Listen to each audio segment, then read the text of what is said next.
Now, Dr. Tara Swart, a PhD neuroscientist and trained medical doctor, tragically lost her husband, Robin, 4 years ago. A woman of science and once a skeptic.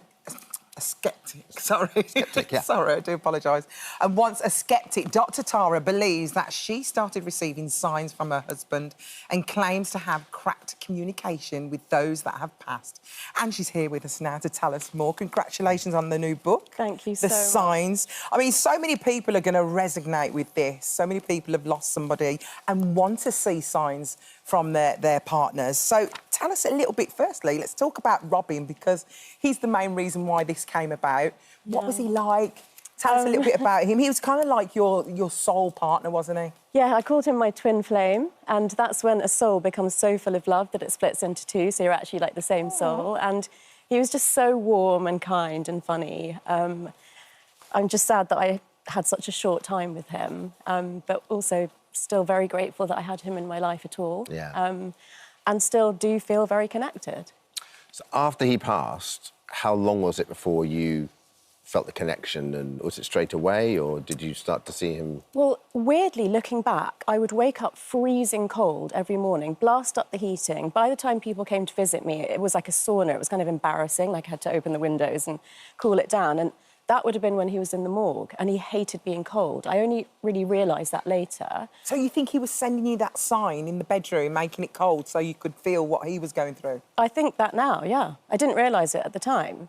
And it's about tapping into our senses. But also, I saw so many robins in the garden, both in London and Hampshire, more than I've ever seen before.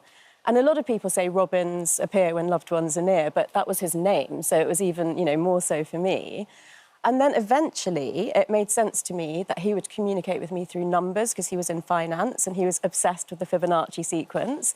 So he started sending me numbers on anniversaries. And 1111 is the twin flame number, so I was getting that a lot. But then I started getting 44 all the time, so I looked it up, and it's your angels are guiding you and telling you you're on the right path, and that was exactly when I needed to hear that. And Tara, I mean, you must have met people down the line who have suffered grief, and you're obviously well qualified in this. But how much of this do you think are we looking for this when we go through grief? We've all been through the fog of it. Yeah. You're looking for a connection. You're looking for those signs. You want to see those signs. Exactly. Yeah. Of course. So how much of that is pertinent in this, I guess? Yeah, and look, I'll be honest, I was desperate to see signs, and I asked for specific things. I no longer have to ask. I mean, I couldn't make it up that I went for dinner with a friend and the bottom of the water glasses had RB, his initials, on them. I couldn't make it up that the next morning she got an email with the title, "A Thank You from Robin," and it was a receipt for a charitable donation she'd made 2 weeks ago. The most mind-blowing thing of all, a really close friend of mine matched on a dating app with someone called Robin Bieber. No. That's not a common name. It's not John Smith. So you think he was sending a sign through your friend? That's unbelievable. Yeah, and he comes to other people in their dreams. I don't dream of him that much, but he sends me messages through other people's dreams, and he's just so present. Like, I feel he's present. Do you ever feel scared in that moment, or is it quite comforting hearing from him? At first, it was comfort. You know, in grief, you need comfort. Over the years that I had to navigate that, you know, sort of re-engage with life, it was guidance.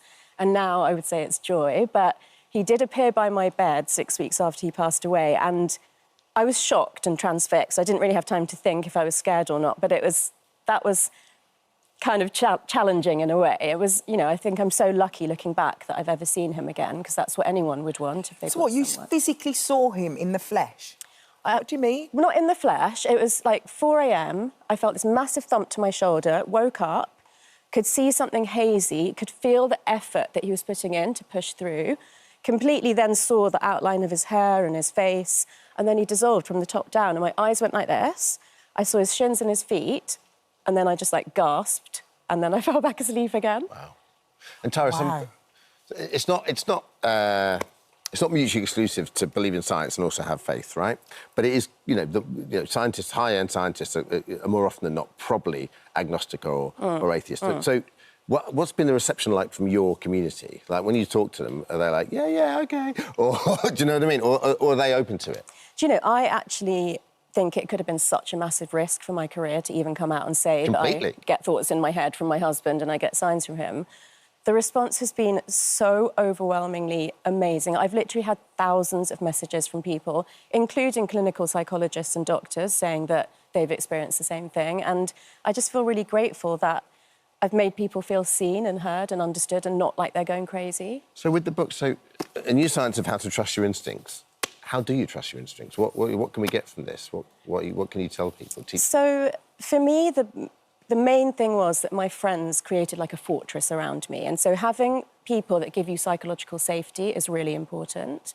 And I know that not everyone has that. And, you know, my heart breaks for that. Then spending time in nature was the thing that really helped my mental health. And there's a new field of research called neuroaesthetics about art and beauty and culture, but particularly nature, because humans have existed in nature forever. And so I started just noticing, like, the spring blossoms, the autumn leaves.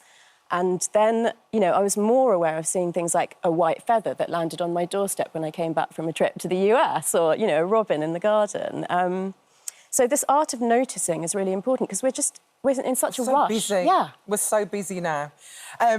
Like, I'll be honest with you, I always ask my mum to come in my dreams, and she occasionally, in the last month, she's come into my dreams 3 times. Really? Do you think that's one of the signs? Yes, absolutely. Yeah. Oh, I love this. So what would you say to someone who's out there who may have lost somebody, they've passed on?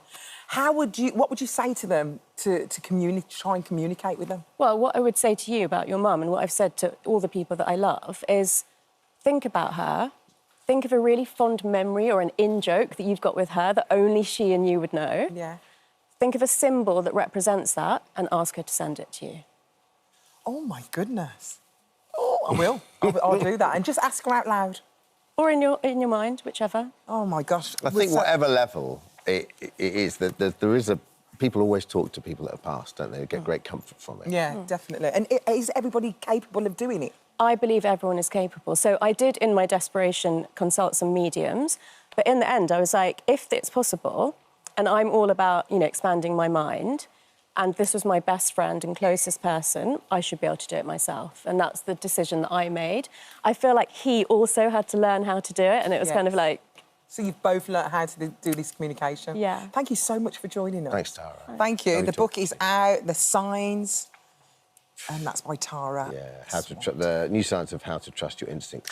Hi, everyone. Just wanted to say thank you for visiting our This Morning YouTube channel. Now, listen, we upload new content every day, so go ahead and hit that subscribe button so you don't miss out. And we'll see you in the morning.